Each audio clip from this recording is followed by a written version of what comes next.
George Friedman, who joins me now from Austin, Texas. He's the founder and chairman of Geopolitical Futures.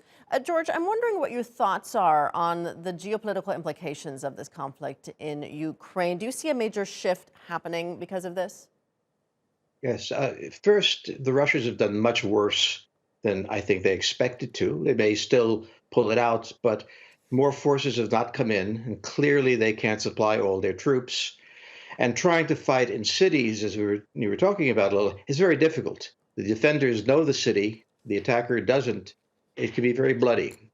The second thing is the extraordinary power of the American-led sanctions. The action on the dollar and on other things not only has hit the Russians very hard, but it's pulled together a coalition ranging from Britain to Japan, and they've all joined into this. So two things have happened. The expectation, it was always understood that Russia was economically weak. The Russians, unless they change their activity, are showing themselves to be weak again. They can't overcome the forces that they're facing. And so that's one thing. The other thing that's happening is China moving away from Russia. Today, they were supposed to deliver some parts for a commercial airliners, and they canceled the delivery. That's very important because they had to show this, and they showed something else. So what's happening here is that the United States, surprisingly in all this, has emerged as a decisive country at the head of a very larger coalition than was in the place before.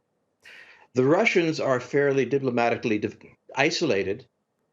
They're fighting a battle that they're not winning. They haven't lost it yet. They can turn it around. But it is not what you'd expect the Russians to be able to do. So everybody's reevaluating Russia, and I think they're reevaluating the position of the United States as well. What about Turkey, which has good relations with Russia, but also a strong alliance with Ukraine and is a member of NATO? So far, it's managed not to alienate both sides, but can that continue? What do you think Turkey could stand to gain or lose? Turkey has one benefit, which is it's not critical to either of the parties. But I also noticed today that Turkey canceled a contract with Russia to build a joint Turkish-Russian aircraft, and that's not going to happen. So that was a move by the Turks that appeared to be, and I'm not fully familiar with it, appeared to be pretty much pulling back from the Russians. In the end, Turkey is an onlooker. It's not expected to participate. But at the same time, Turkey has options, and I think that option will lead it closer away from Russia and more toward the United States. What about China? What is China getting out of this? They haven't really come out in support of Russia, but they haven't condemned them as well either. And do you think that this will embolden China to make more bold military moves in regards to, for example, Taiwan or the South China Sea? Well, looking at the Russian performance in Ukraine, I don't think anybody would be emboldened for military action. The Russians certainly expected to do better. The world expected to do better. They're bogged down.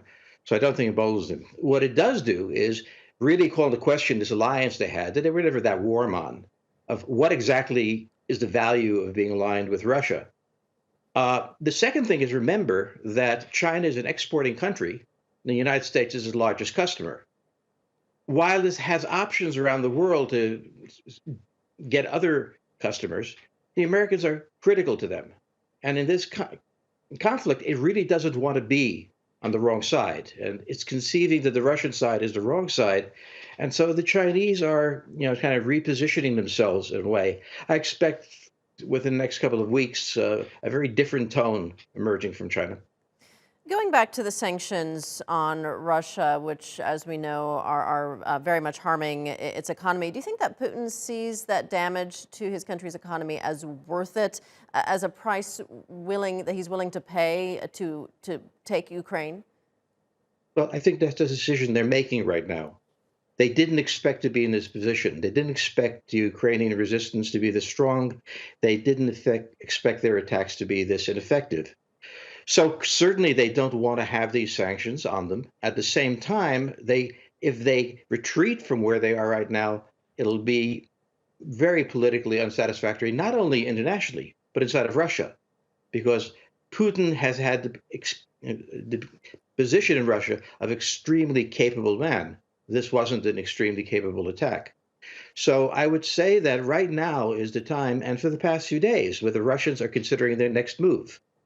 And the fact that they haven't made that next move indicates that they either have fewer choices than we might imagine, or they simply can't decide what they're going to do next. Doubling down on the same thing they've been doing for the past 2 weeks is not a very good idea. And I don't know what plan B is. And I don't think they had a plan B.